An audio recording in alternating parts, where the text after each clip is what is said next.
So how was that received? I mean, because there's a lot of, we've all seen it. It's memes on LinkedIn, like, our weekly calls, hurrah, hurrah, and, yay, we've got free pizza, but it still sucks. So, how was that received? Did it actually do anything to help with the culture, or did it kind of take it to the other side? I will admit that the first couple of months that we had like the data piece of it instituted, it was like the lowest the data had ever been. People were naturally burned out. They're in a bad place, right? But what it did allow is for us to slowly start to track and see like where improvements are. I mean, there was change. Not everyone who's here today lasted from that time in 2021. I mean, we've had some turnover at Dash, but I think what it did do was slowly and surely improve.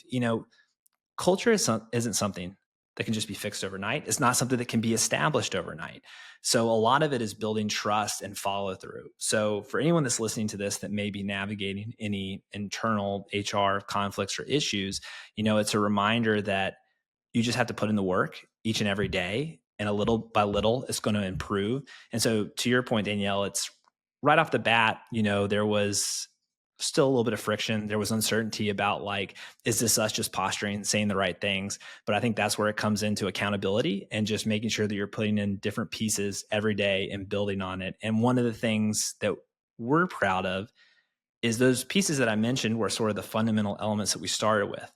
But since then, we've subtracted various elements that became almost too redundant, that weren't really happening. And we've also added new systems and new processes in place that really strengthened it and made it better. I think the key is to make sure that it's a two-way conversation and that you're having those monthly one-on-ones, you're having those company-wide meetings, and you're just having those conversations and being open that maybe your idea isn't the best idea, and that taking in with seriousness what everyone else is suggesting. That's a big key as well. People just want to feel like they're being heard and that there's change happening after their voicing their opinions.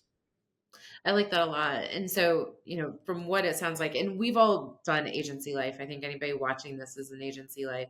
I've been in agency life most of my career. We know there's a lot of upside to agency life, and then there's also a lot of downside to it. The hardest part is that people piece, especially when you've got a fully remote environment, and how do you connect your teams and what do you do with it? So for all the other agency owners, leaders within agency out there, it sounds like one of the things you would say is invest in HR and then also invest in those tools. What are a couple other things that you would tell them as they're thinking about how to approach this with their own staff and their own teams?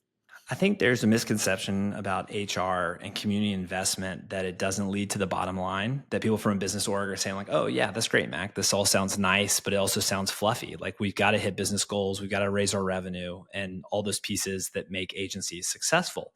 So earlier this year, I actually did a presentation at Off Fest in Barcelona, OFFF. For anyone listening, look it up. It's a really amazing international creative event.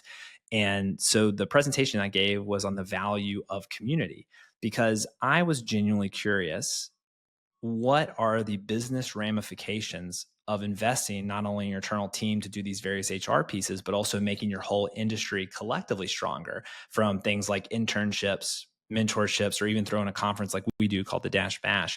And what I found, and this probably won't surprise a lot of people, is that of all the work that we've ever done over the last 9 years and change, 84% of those projects have come from someone we know or someone who referred us, right? 84%.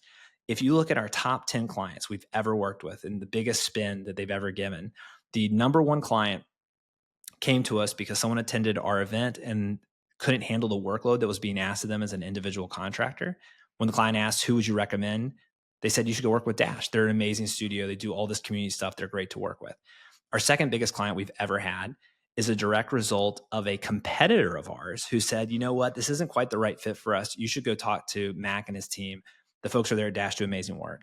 And then the third biggest are people that I actually used to work with at a former agency of mine that have now gone on to leadership positions at this company they know they trust us. They know we're good people. They know we're putting things out there to support others, and they want to give that support back to us.